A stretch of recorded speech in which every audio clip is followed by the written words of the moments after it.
What you expect, nigga, switch perspectives. You know she got objectives. No one ain't trying to lecture. Don't let that shit affect you. Just let the bros protect you. In the end, flip the script. She must be glad she met you. Yeah. See, now I'm feeling masculine. Welcome back to Opinionated the Podcast, Season 3. I am your host, Joshua Hicks, and alongside me, as always, my brother from another mother, Ree Washington. Today in the building, you know, we had to bring out the gold because we got a special guest. Dez is in the building. Dez, how are you? I'm good, man. How you doing? How your week been?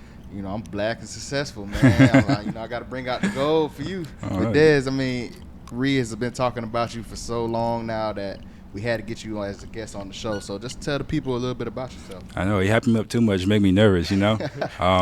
But my name is Dez. I'm originally from New York. I've been here for What borough? I'm from upstate New York, Okay, Rochester, Buffalo area. Got you. Yeah, but I came to Kansas City, Missouri area when I was 19. I've been here so far for about 10 years or so. Okay. You know, and what brought me here was the military. I joined the military when I was a kid, almost on a whim. Backstory on that real fast was that I was in college, and I was like, oh, this is just stupid. Like, there's no way. You know, your first semester of college is like one of the most trying periods of your life, you know.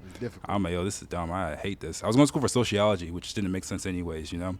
So I was like, you know what, I think I'm going to join the military. And I told my mom that. So I went through all the ebbs and flows from my mom about joining the military. She was hot. And then I joined it, and then I was gone within like 3 or 4 months, and then I ended up here in Missouri. What branch did you serve for? Oh, I went into the Air Force. Okay. Yeah. Man, how was that? It's been an interesting experience. So I served for about a decade, and I've been all over the world. I've met all different types of people from different walks of life. I've met people from Kuwait and Doha. I've met a bunch of people in Qatar. I met people from Germany and England and Portugal and just like all around the United States. I've got a chance to participate in like some really, really dope missions. I helped save. Is it really like Top Gun? You got your shades, you got the Top Gun shades on, maybe you'll fighter pilot, you know? Gotcha. Not necessarily for us. Definitely need to tap in a little bit deeper, a little bit, you know, after you get done explaining a little bit your background, dive into those experiences and meeting the different people from different backgrounds, because you and I off camera have had a lot of good conversations about perceptions and about, you know, what we don't see over here, what we take for granted. Yeah, world shaping stuff. So let me just finish then. I will. So from here, I came here. I went to school as a mathematics major, and then I switched over to being an engineering major. I'm almost done with that, thank God, because I don't know how much more school I got left in me. You know, and from there, I've been working towards breaking into tech. So I'm actually going to take a position here shortly with Lockheed Martin as a cybersecurity engineer. Awesome. And I'm going to go work with them. But that's me in about 45 seconds. So. Nah, that was a great elevator talk right there. I mean, you broke it down really quick for us, but I mean, you gave us so much with such little time. But okay, let's talk about the Air Force. I mean, you say you went to these countries, you know, just explain a little bit, touch on it, you know, about the life and the experiences of being in the military. Life in the military is interesting, and it varies based on your job and your location and the branch you're in. I went in as an aerospace mechanic, so I cut my teeth working on aircraft. And if you ever dealt with maintenance personnel, they tend to be a little bit more crude and a little bit more curt when it comes to doing things, which is really character shaping. I found some of the best character in the maintenance career field, you know, because things are reciprocal. People make deals and they make sure they pay things forward and backwards. Like, hey, you've helped me out. I'm going to return the favor. It's reciprocal. And I'm also going to help someone who's struggling because I remember being there at one point. So those were really character defining moments for me, you know, watching people sacrifice and give up things and maybe do things they didn't have to do over and over and over again to get the job, get the mission done. It made me gather a lot of respect for people in the service and just the unseen sacrifices, because people in like maintenance and support career fields do give up things, even if it's not how we view it in like combat roles, you know. As far as like meeting different people, I went into things with an open mind. It's easy to be closed off if you've only been in your own home state for your entire life. And how people do things, how people interact with each other is very different throughout the United States. So much so I've started to view each state as its own country, because how people operate between states is vastly different, you know? Like, we just had a conversation about that. Yeah, because how people move in New York versus how people move in Missouri, Kansas, very different. And if you really want to get down to the nuances of it, how people move in Missouri versus how people move in Kansas, also different, you know? Because I hear people bump heads with each other here, like, oh, I'm from Kansas City, Kansas, or I'm from Kansas City, Missouri, and they're making little judgments about each other based on that. But it's been really eye opening, and it's helped me grow quite a bit, and it's made me, in some ways, a better person because I've learned to deal with people with vastly different world views than me, and that was really hard at first because in some ways you have this really ethnocentric view of the country, of the planet, or of your state, and to find out that people can have totally different experiences than you, which draws them to different truths, can be really, really hard, and it can make you angry sometimes because you're like, well, why don't you see things this way? Are you uneducated? Are you unexperienced? And that's what the conclusions you want to draw, but that's your own arrogance right there because you would assume someone who has a different ending than you is uneducated or just wrong, and that's not the case. Yeah, and I mean, you talked about basically after your first semester, you enlisted into the military. You were just a kid. I mean, you're a kid and you go straight into the military. You serve for 10 years, and how do you use those skills and those lessons that you learned in the military in real life now? Because I mean, it's one thing to be in the military and you're serving your country, but now it's like you're away from that. You're doing school again. You're doing another job, but it's like, okay, do you apply those lessons that you learned in the military? Yes, I think some of the best lessons were the character lessons I had mentioned earlier, but also you learn to be adaptable and you learn how to be uncomfortable because you're uncomfortable for a large period of time in the military. You're constantly being maybe like yelled at and you're constantly doing things you don't want to do, but there's growth there because if you're just doing things you want to do, you may not grow in every direction you need to grow.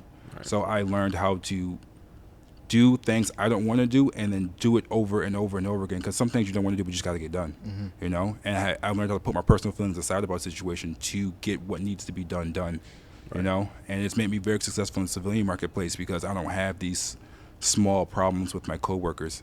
I can accept people with radically different views than me and just move forward because at the end of the day, we don't have to get along, we don't have to like each other, but we have to get the job done. Right. And that's made me really, really successful in the civilian marketplace. And one thing we've talked about just, off camera through many conversations that we've had as, just being in a group, with so many men for so long, it's kind of like you build that brotherhood. And I think, you kind of referred it to, him and I played football. So it's kind of that same thing. You guys go to war together, but then you guys, are laughing together at the same time. So you build that brotherhood. And I think you carry that on with, I still carry it on with him. You still have the people you talk to. And you kind of look for them same, characteristics and traits that people have. If not, then it's kind of like, I can't be around you. Yeah. I like to call it or frame it as brotherhood through mutual suffering. It's because we're in this situation together. I'm like, listen, either we can get out of it together or we can all go down together, that we form a really, really close bond. Because when things are awful and you're in an awful situation with your homeboy or with your brother, it makes the situation just a little bit better. And you guys start to form real bonds and real connections with one another. Yeah. And it's something that's hard to duplicate because a lot of people just quit. They just quit, they just leave. But when you can't leave and you can't quit, it's like either we figure this out or the whole thing goes down and blows up in our face. And then transitioning from life after the military, did you have a plan of what you wanted to do after, leaving the military? I'm still in the transitioning process right now. I started my plan to transition about 3-4 years ago. Me and my team, my close friends who were here and been in the service about as long as I am, we got a plan together to motivate each other. We started pushing each other to go to school. Like, it's hard to do full-time work and then full-time school and then back to full-time work, But we pushed each other and, like, hey, we helped each other through maybe the more trying times of our life. Like, I have friends who've seen me through maybe the worst times of my life. I have friends I've seen through their divorces and, like... He's talking about when he had no beard. That's what he's talking about. Yeah, when I had no beard. It was a hard time out there, I don't like you with no beard, I swear to God. They've seen me through maybe really, really awful times. It's just, and it's hard to even put into words just how much they helped me. And I will say, without much reservation, that I don't think I'd be the man I am today, or even be standing here in front of you guys without them. Yeah. I mean, I think that's crucial in life. I mean, Ree, he's I would like to say sometimes my life vest, and I would like to think the same with him. Vice versa. I mean, because it is important when you do have those connections with those people who just understand they're not going to judge you through your worst or, your best times. They're just always just going to stay consistent and be with you throughout everything. I think that's crucial. So, wow. Like, so now you're in school. How many more semesters do you have left in school? I have maybe like 3 semesters left. I got about a year and a half left of school before I'm done with my engineering. And I mean, what made you want to go back? I mean, I know you mentioned your friends, but like, what made yourself? You already experienced life outside of school. You know, you had a successful job within the military. You were making money, because most of the times if you're making money, you're like, I don't need to go back to school. So what, like, inside yourself made you be like, you know what, I really want to go back and get this for myself? I got to know myself in a serious way, because I was originally going to school for sociology, and I wasn't necessarily happy, but I didn't know why I wasn't happy with sociology, you know, because we kind of preach to each other, go to school, go to school, go to school. If you're not going to school, it's kind of hard to be successful outside of that enterprise. But I'm like, I don't know what I want to go to school for. I need some time to figure myself out, because what do I know about myself? I still ask myself that question. What does Des know about Des, you know? The things I like, things I don't like, and I need the other experiences to help close that gap between what I like and what I don't like, and who I want to be and who I am aiming to be, you know? What are some ways, not to cut you off, that you did do that? Because, you know, just for the viewers or anybody out there watching, like, you know, that who don't know themselves, and you know, we live in that today's world where everybody is imitating what everybody else is doing, and they're not being original, and they're not being themselves. And what are some ways or just techniques or, you know, things that you've done to help find those out? Like, you know what, I like gold. Like, you're really big into gold. You're kind of teaching me about it. So what are some ways that you kind of sat down and figured yourself out? I said yes to opportunities that came my way, no matter what it was. And it's through those various opportunities that I learned about myself and maybe more my innate personality, because I'm like, this isn't for me after I tried it. Or I'm like, oh, I actually am interested in this, or oh, I have a talent for this. And if it wasn't for me being open-minded and just saying yes to opportunities as they presented themselves, then I would never have known this about myself. You know, it was just saying yes, because what's the worst that could happen? It's like, hey, I do this, I don't like it, I don't do it again. So why do you think so many people are closed-minded? That's a hard one. Do you think, sorry to cut you off, Des, do you think it's like the fear of the unknown almost? I think some people are risk aversion. You're going to have to risk something, whether it's your personal time or another opportunity, because you can't get something without giving up something. I think the name of the game is sacrifice. So I took a risk by joining the military, and what I gave up was what the college experiences that all my friends had, you know, and that could have blew up in my face. Who could have known what could have happened? I could have became severely injured. I could have got really depressed. I could have killed myself. Who knew what could happen when I joined the military? I could have went overseas and got blown up. I don't know, you know. And what I seen for the majority of the time was my college friends having the time of their life, going through all the parties and the drinking. And where was I at? In the cut, in the middle of the flight line, working an aircraft. It's negative 10 degrees outside, and like the whole time you're thinking like, yo, I don't know why I did this, you know. But maybe there's real value in going into something you can't just turn around and quit, because you learn stick-to-itiveness, if that's even a word. Somebody fact check me on that one. It sounds right to me. You know, it right there. If you learn stick-to-itiveness, and like, hey, I have to be here because no matter what, the powers that be in this institution isn't gonna let me just quit and walk out of here without severe punishment and negative sanctions. I mean, and Ree, I mean, you was mentioning the gold. Can you like just touch a little bit of base of like, you know, how'd you get into the gold and all that? So I got into gold as an interesting way to store money. Yeah, interesting way to store money. I found a couple connections, a couple plugs that allowed me to buy gold for relatively cheaper than what like K Jewelers or something was offering. And I went seeking these individuals because I got fed up with what K Jewelers was offering. So maybe it's because I rank high in the disagreeableness scales that I'm like, no, there's no way that you're charging me $109 a gram. You know, I want to know what you're paying for gold. You know, really spot right now for 10K is $17. So you're taking a, let's say, 11, 12 gram necklace and charging people $1,200 when you're paying $17 a gram. So you're coming, what, $300 out of pocket, if that, and you're charging 3 times that for people. Right. You know, that shit don't make sense to me. Wow. You know, I didn't even know that. You just put me on game. Right. So you can find wholesale spots if you connect with the right people and maybe buy things for $29 a gram, $31 a gram. If you want 14 karat, you can do $39, $41 a gram. And you can start storing your money that way, you know? So I'm like, hey, you have $10,000, $20,000 sitting around, maybe you can store it in gold and kind of treat it like a stock market. As it ebbs and flows, you can buy and sell. Or you can wear it. Just make sure you get yourself appraised and you get insurance on it because it's shiesty season, you know? It's shiesty season. Everybody knows what's up, you know? Yeah. I want to dive in a little bit deeper. I love your perception on things, and I think that's real big. Sorry, I feel like we picking on you today with, you know, just asking you questions, but the answers have been nothing but gems and gold, you know. Open book. Literally, gold. Right, literally. It's shiesty season. Y'all better get some insurance. I'm telling you. And stop wearing the fake shit. I know. But one day, dads was just like, man, you real bold. If you wake up in the morning, you put on a fake chain, you got some balls for real. 3 of them heavy boys. You're wild. But no, just perceptions and how people view things and how important it is to be open-minded, like you said.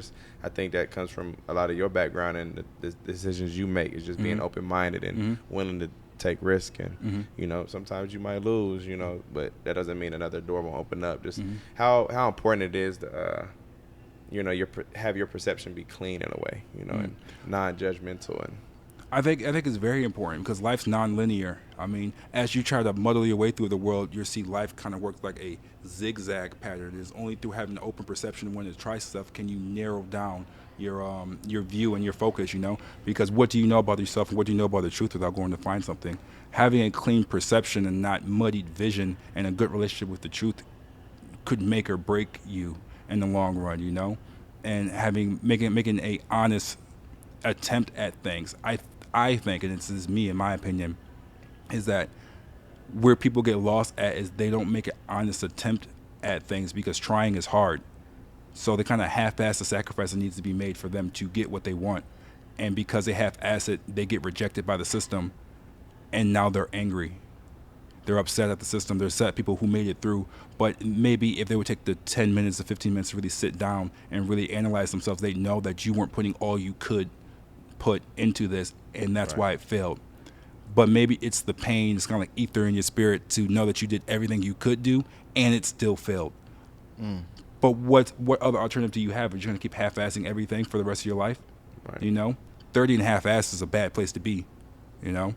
Well, we had spoke to somebody on a prior, you know, episode, and they talked about it like, you know, they failed at this one, but with this failure, with this door closing, it kind of opened up more opportunities. You know, why did I fail? Okay, cool. This is what I learned from it.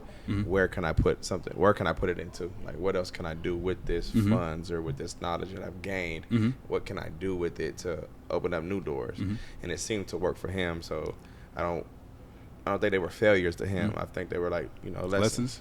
Well, because life's not apparent. And like, even if you had a good idea, you probably wouldn't even recognize it if it hit you in the face, because without the experiences to draw from, you wouldn't even recognize a good idea if it hit you in the face. Well, I feel like people get stuck sometimes. They have a good idea. And that's I don't even know if it's stuck as much as they just don't want to fail. They're afraid to fail.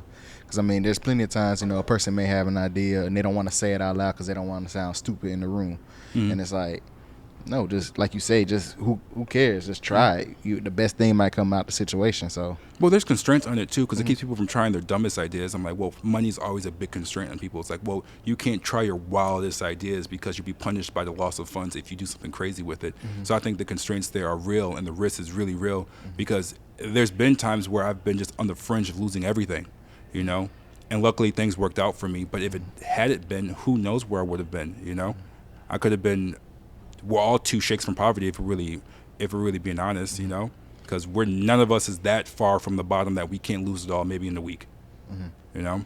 So I mean, does that I won't say keep you up at night, but like sometimes in certain situations, are you like worried, like, man, okay, like I can lose it all in the blink of an eye? Yeah, it does worry me, but one thing I've taken a lot of pride in is my adaptability and ability to survive. And I think maybe that also comes from having been in the service for so long. It's like, hey, I can make it out. I can survive. I can adapt to a new situation. I can learn a new skill. I can learn a new trade. If this isn't working for me, I won't go 100% the wrong way.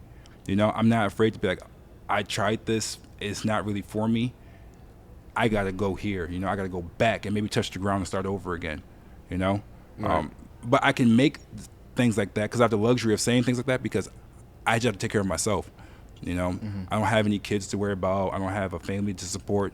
And bag them up. We bag them up. Right. Those are when things get really, really hard. Because, like, I can't say, hey, I'm going to take a real chance out here, and I have a child that's looking up to me or looking for me to provide or looking for me to do something. It's just me, you know, and I can own my mistakes. But if I have a child or a family to support, I'm really risk averse because it's not their fault that I didn't maybe go out and reach my dreams or go out and do. I'm just here to provide for them so they can have a better childhood than maybe what I grew up with. Just what you speaking about, you know, the ability to survive. Like, man, I feel like I'm running into just for the people that I'm around, you know what I'm saying, the industry that I'm working in right now, and just, man, I feel like these people out here do anything to survive, even if that's, you know, doing you wrong and running you over, just putting you in a bad situation, as long as it's them winning or them on top, per se, for that whatever particular, you know, situation or occurrence that is occurring. Like, I feel like they'll do anything like that. Yeah, I don't necessarily agree with that kind of mindset, because I'm big on character.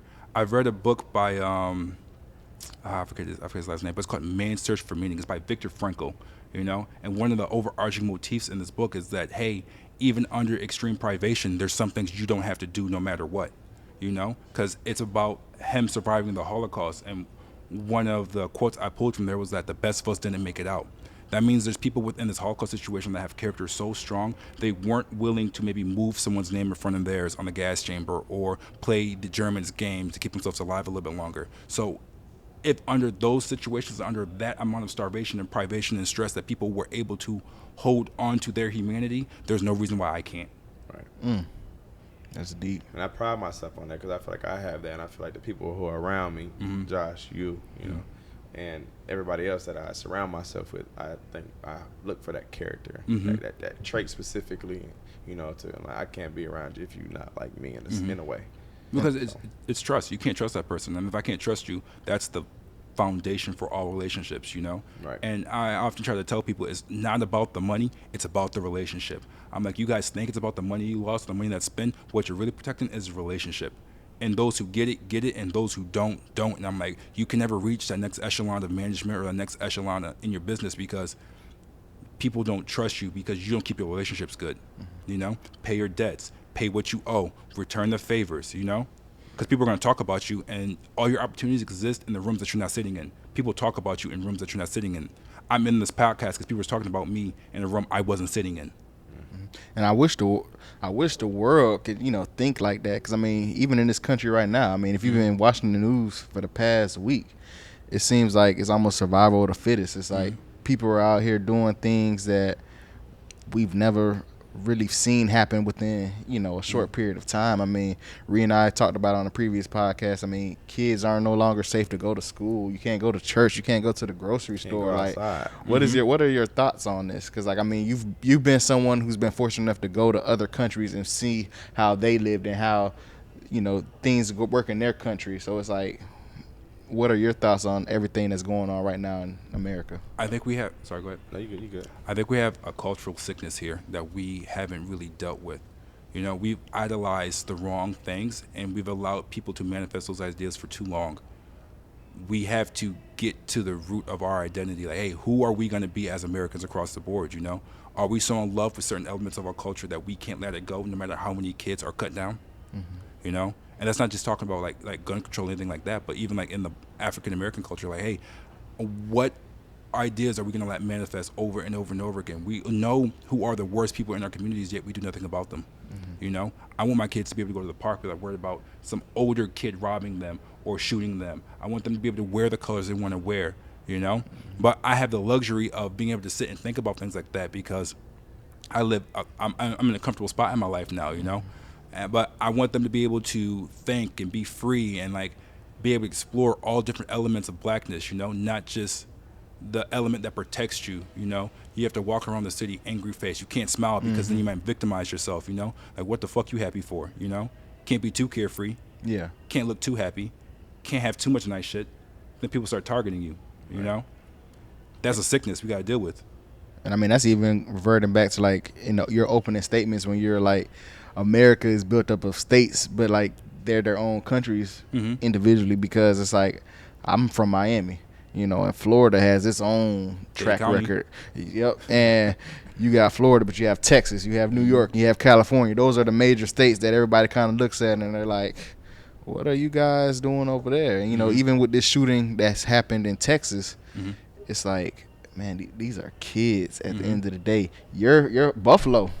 Like, what are your thoughts? Like, do you know anybody that's in that community or in that area that's, you know, that happened in Buffalo with the shooting? Because I know you say from upstate New York. My family is, and my thoughts on it is like, hey, it's a sickness, and maybe people drive on the power that firearms can bring, you know, because really none of us are too safe. At any one point, someone could snap with a firearm and start letting off shots.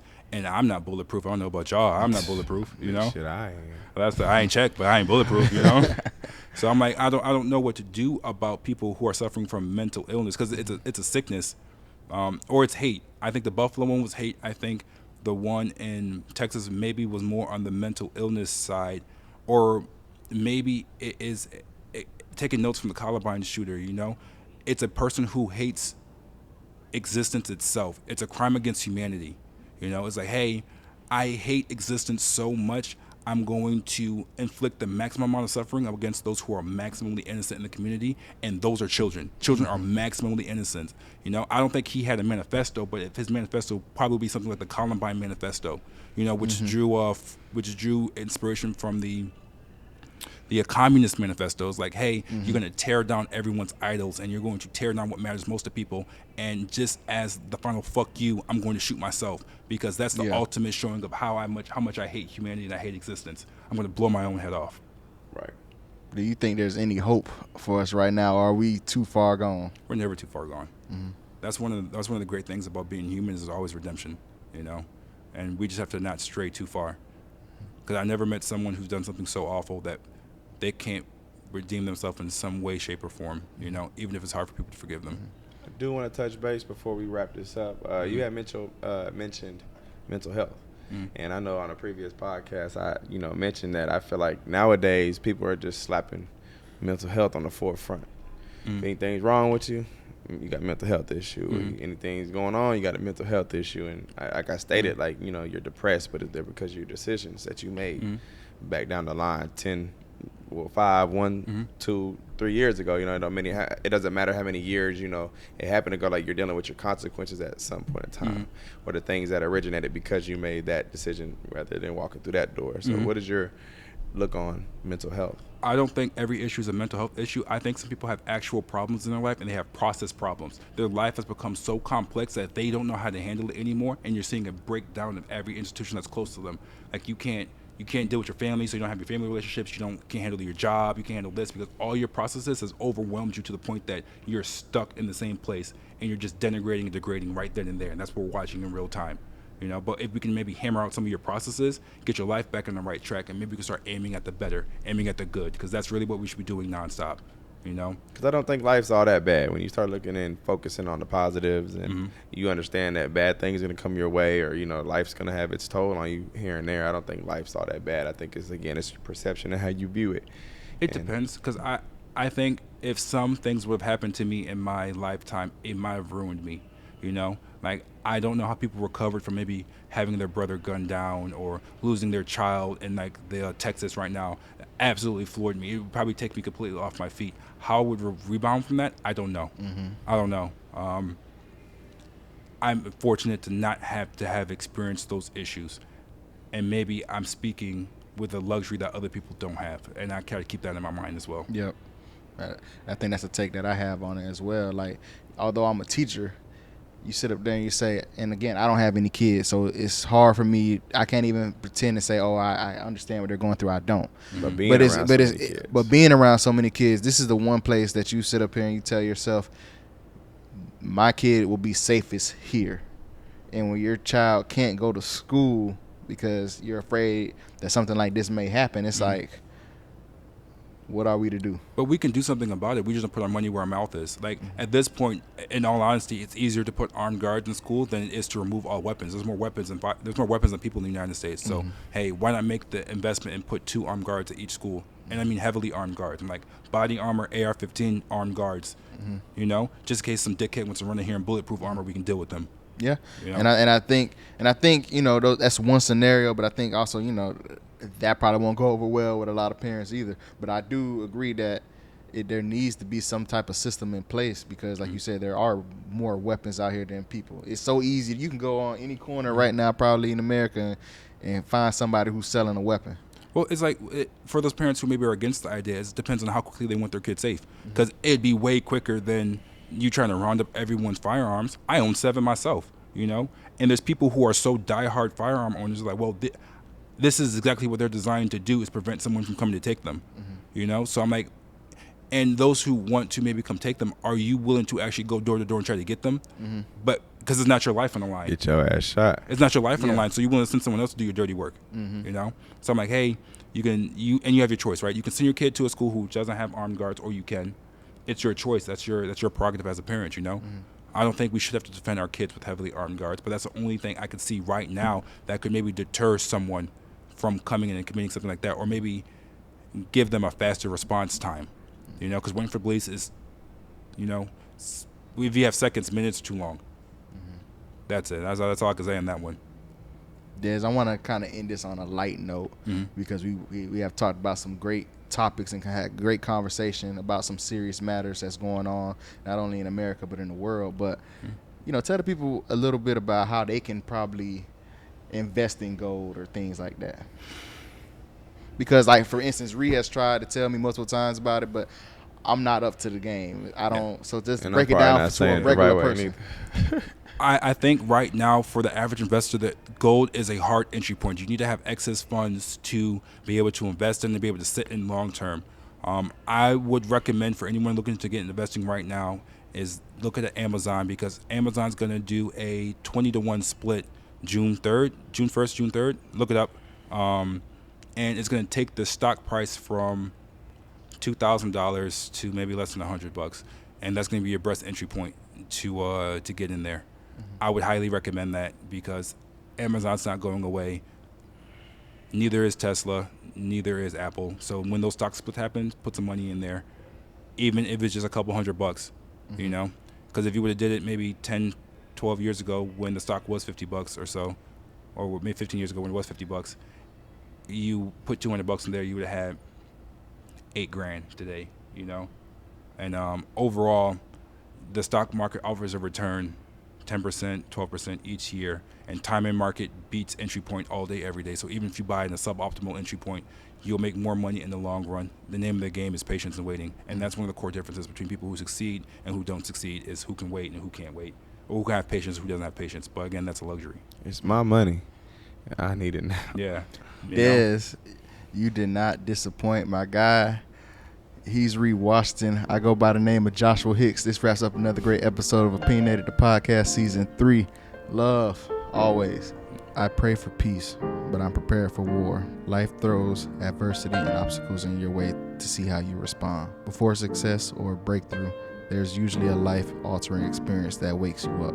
Your mind is telling you to quit, and if you aren't built for it, you will soon crumble. Ambition is priceless.